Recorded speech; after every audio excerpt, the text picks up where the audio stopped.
Just curious, there's been a lot of talk around you and the Clippers and NBA investigation last month. Just curious how you're kind of approaching this training camp and kind of not letting that, get in the way, distract you or anything like that. Oh, I mean, it's easy for me. I don't read headlines or do conspiracies, theories, or anything like that. So, it's about the season and what we got ahead of us right now. If you're like me, you're probably exhausted. September 3rd was the first day that Pablo dropped the now legendary episode of Pablo Finds Out, starring Steve Ballmer, Kawhi Leonard, and Aspiration. It's been 84 years. And we are now 5 episodes in, and honestly, I never thought we'd ever hear from Kawhi Leonard. I mean, he doesn't talk that much anyway, so it wouldn't really be suspicious if he decided to stay quiet.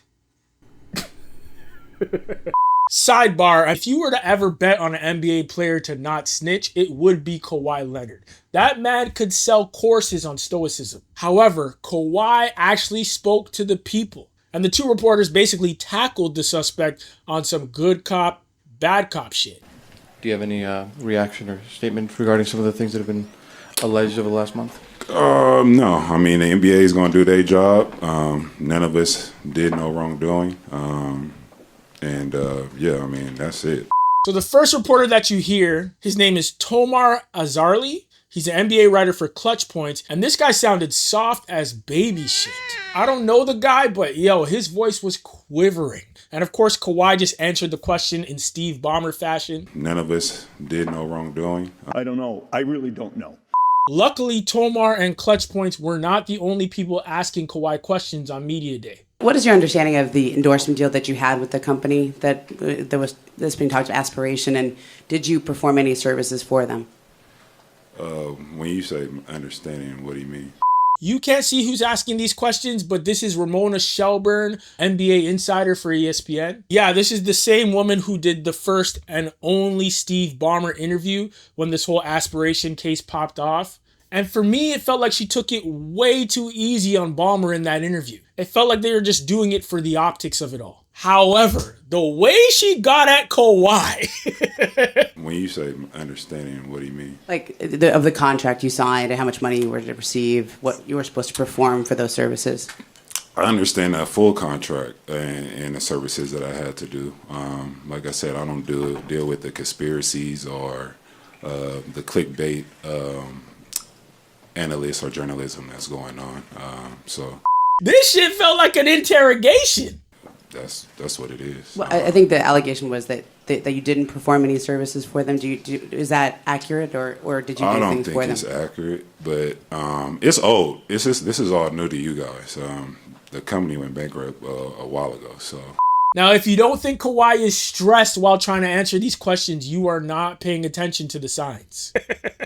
You were named as like the largest creditor in the bankruptcy filing, right? Did you actually get the money that was owed to you in the contract, or?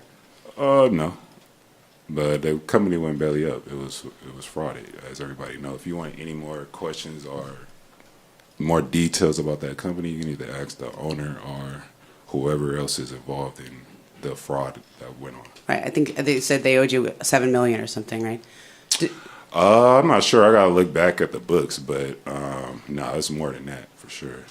Do you have any idea of how much you actually made on that? No, it was like 2, 3, 4 years ago.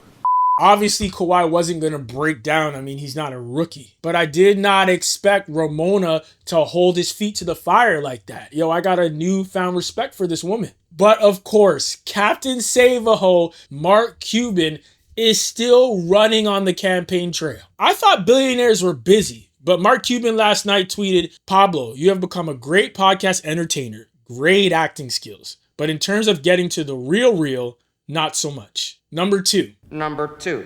All of what you said is meaningless. If KL2 didn't actually get paid, you once again talk about the first 2 payments, but never, not once, not even a discussion of any payments beyond the first 2. This feels like gaslighting 101. You might have seen her phone number in my phone. You might have seen me texting her nudes, but you didn't see us in a picture together. Why? You have your sources in the finance department. You have the CLO giving you documents. Why haven't you just listed all the payments and dates? Because if all the things Ballmer did were purely to get KL2 paid, shouldn't it matter that he actually did get paid? Took advantage of that. 3. As far as the stock put, this is exactly the ploy Sandberg used to defraud his lenders. In May of 2022, when he said he would give the stock, he already knew it was worthless.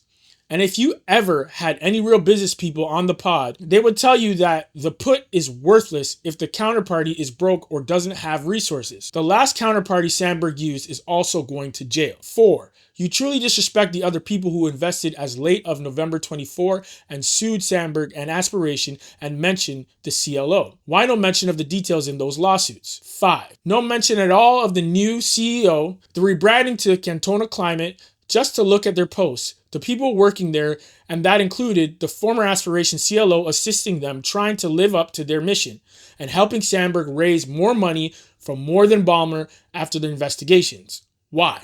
6. As far as the donation to fund, don't you think your story depends on you showing the money came out of the charity? 7. If Aspiration/Cantona started their reorganization for bankruptcy in January of 25, when there were 6 payments remaining, why does the Chapter 11 filing only reflect $7 million owed? 1. Just have me back on the podcast. Yo, say what you want about Mark Cuban. Yo, this guy's hilarious. This tweet was in response to the video that Pablo Torre dropped yesterday, exposing the fact that Steve Ballmer was using other charitable organizations to send money to the fraudulent owner of Aspiration, even after the feds were investigating him for fraud. And all of this reminded me of 60 Minutes. He bought the basketball team, which is certainly an extravagance, but he's also giving away billions through a philanthropy he runs with his wife, Connie. Con me. You're one of the richest men in America. Con me. Connie. The Ballmer Group is Steve Ballmer's philanthropic arm. So what I did was go through their donations grant by grant. But what caught my eye as I was scanning these dollar amounts was a $1.875 million grant. Don't say it, please. $1.875 million just seems a little, God. I've come full circle. On the first day, I was like, I can't wait to see what's under these papers. Now, I don't even want to see this anymore. Yes, I mean, we are all very, very tired. It's been 84 years. What is the organization called, Mr. El Hassan? Golden State Opportunity Foundation. None other than disgraced Aspiration co-founder Joe Sandberg is in fact the founder of the Golden State Opportunity Foundation.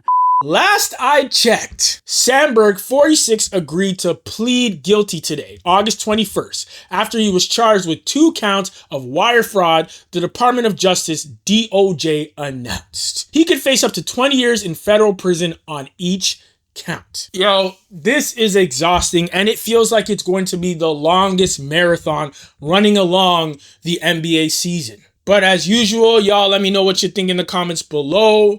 Y'all think Kawhi was telling the truth? Y'all think Mark Cuban is right about Pablo Torre being entertainment, but not getting to the real?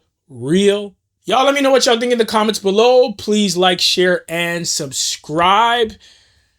And until next time.